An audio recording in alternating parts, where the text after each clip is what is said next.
સુરતના પલસાણા વિસ્તારમાં ફરી જોડવા ગામે આવેલ એક જ દિવસમાં 5 વધુ મકાનોમાંથી તસ્કરો રોકડા અને સોનું ચાંદી લઈ ફરાર. જોડવા ગામે આવેલી એક જ દિવસમાં 5 ઘરફોડ ચોરી ઘટના સામે આવી. એક જ બિલ્ડિંગમાંથી 4 ઘરને તસ્કરોએ બનાવ્યો નિશાન. જોડવાના બંસી પાર્કમાં આવેલ રાજ પેલેસ બિલ્ડિંગ 4 મકાન તસ્કરોએ નિશાન બનાવ્યું.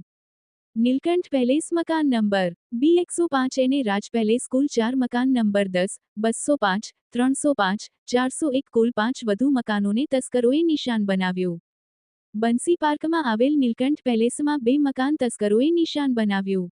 સમગ્ર ઘરફોડ ચોરી ઘટનામાં એક યુવક સીસીટીવીમાં નજરે ચડ્યો. સુરત જિલ્લામાં તસ્કરો બન્યા બેફામ, પલસાણા પોલીસને પડકાર નાખતી જોવા મળી. પોલીસનો કોઈ ડર ના હોય તેમ એક જ દિવસમાં કુલ 5 વધુ ઘરને નિશાન બનાવ્યું. સ્થાનિક જણાવ્યા મુજબ રોકડા સહિત સોનું ચાંદી, મોબાઈલ સહિત મુદ્દામાલ લઈ તસ્કરો ફરાર. સમગ્ર ચોરી ઘટના મામલે સ્થાનિકોએ પલસાણા પોલીસ જાણ કરી પોલીસ ઘટના સ્થળે આવી વધુ તપાસ હાથ ધરી. જગદીશ સાટિયા, ન્યૂઝ 14 કડોદરા.